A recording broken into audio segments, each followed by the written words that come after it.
Welcome friends, LostScarf here, and it's time for the Overwatch Hero Guide to Torbjorn! That's right, it's time for Torbjorn. This is not an easy one to talk about because Torbjorn is primarily a defensive hero. He can be played in attack, but it requires a team that will support him. If they don't support him, it's not worth doing, but we'll talk about attack and defense and just how you play him in general, tips and tricks with him, and his abilities, and just what he can actually do. Torbjorn can be a very effective hero, but it requires a lot more skill than you would think. As always, this is more geared towards beginners, giving an understanding of how a hero works, and I'll give you some pretty good advice on just what you can do with him. But advanced players, if you really have some things here that you want to tell beginners that I did not say, please say so in the comments so they have more to learn from. So let's get going. Who is Torbjorn?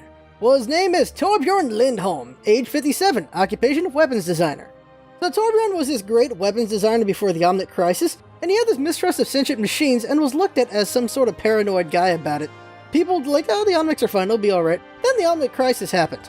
He was recruited into the Overwatch strike team because of his expertise on weapons, and when Overwatch was formed after the Omnic Crisis, Torbjorn was recruited with them, and he made them the most technologically advanced because of that. After the fall of Overwatch, his weapons fell into the wrong hands, so it's his personal mission to stop anyone from using weapons against the innocent. You can see an example of that in his own comic. Fun fact, he has 8 kids. Hard work pays off.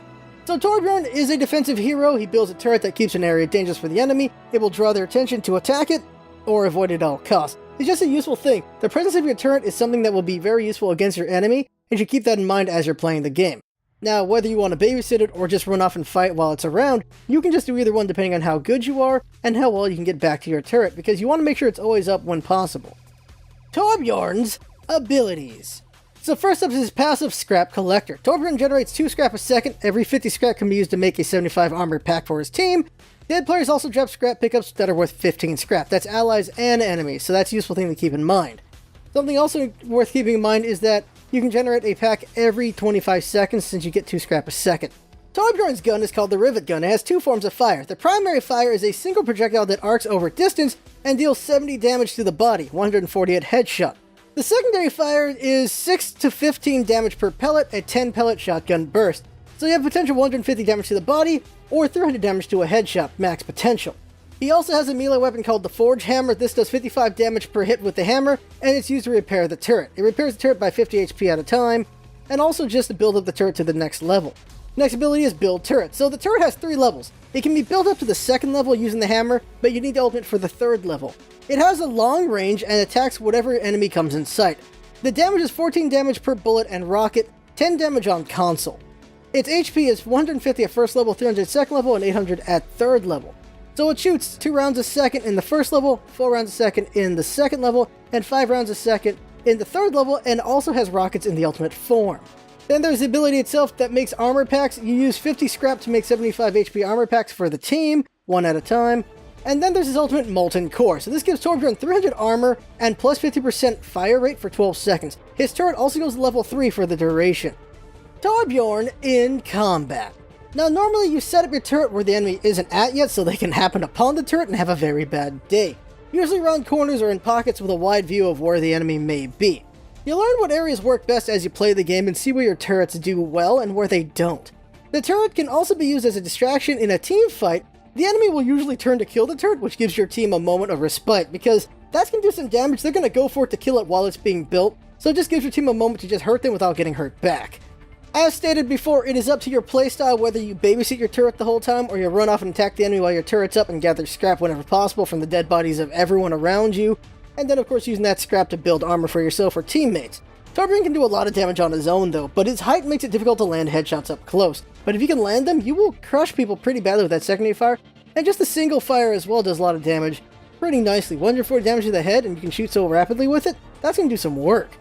Something important is you can save scrap to make 4 armor packs for a big push, or give them out whenever someone needs one.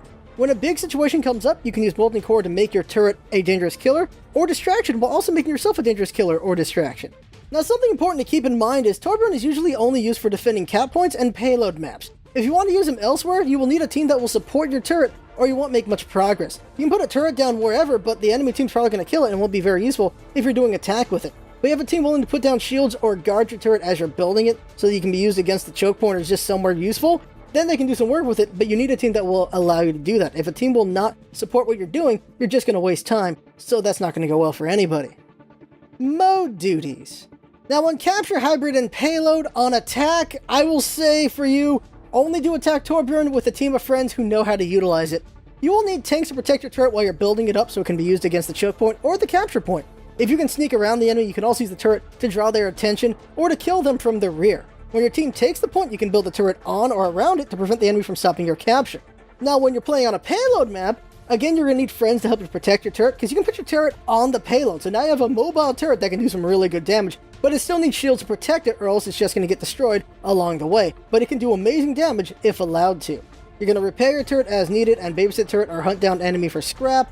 Molten core whenever a big situation happens. The turret on the payload, as it's moving forward, the enemy's going to come towards you, of course, so they're going to come at you, big attack might happen, and then you do molten core. It'll help you deal with a big attack and maybe even kill a bunch of people.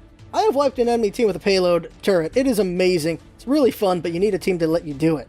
Now on defense, you build your turret to protect the choke point, or the road to the capture point, or protect the capture point, or just a mix of all the above, depending on where you want to build that turret at.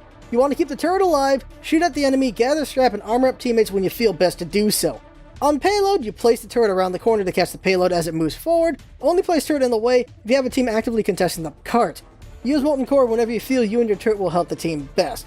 So when it comes to molten core on a capture map, you want to think of where your turret is, where you are, and whether it'll be useful to use your ultimate.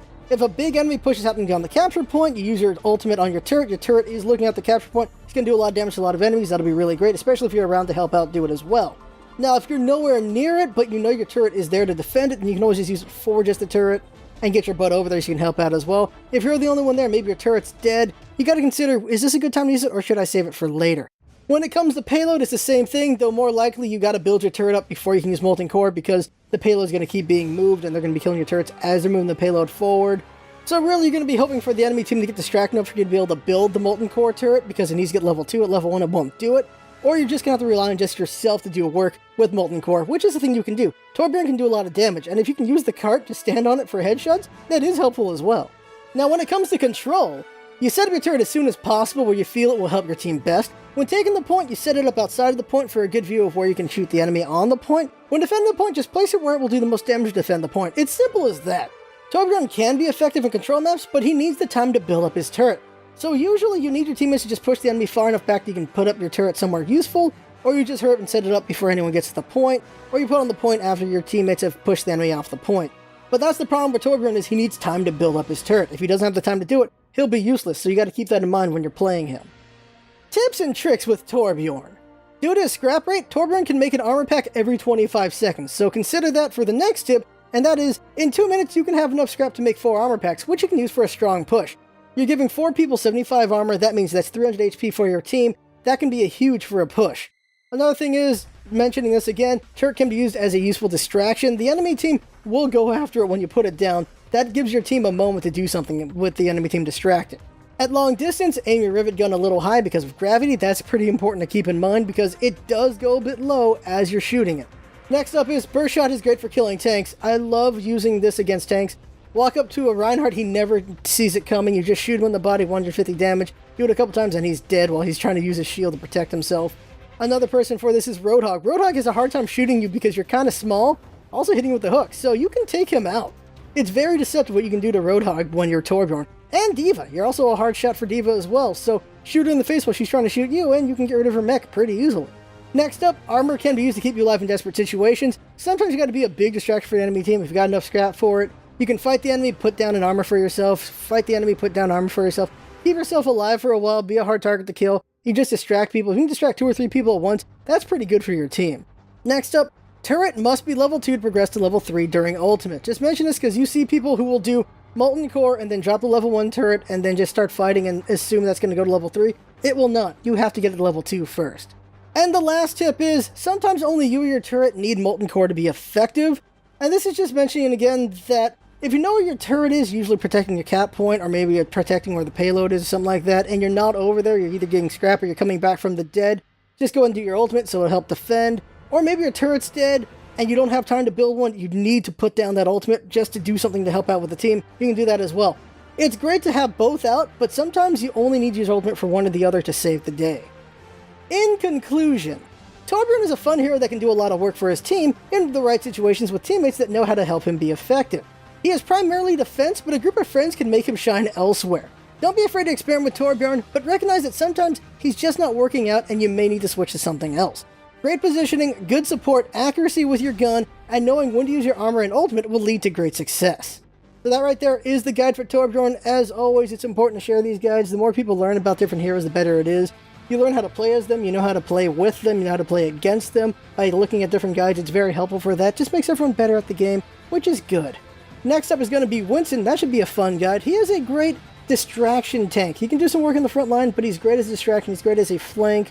You don't really want him in the front because he'll get killed really fast, but he can help out there. He's a pretty versatile hero, and that's what we're going to see next time. So that right there is the guide. I had fun making it. Hope you had fun watching and learning from it, and that's what it's all about, isn't it? Having fun. Thanks for coming by, and see you next time.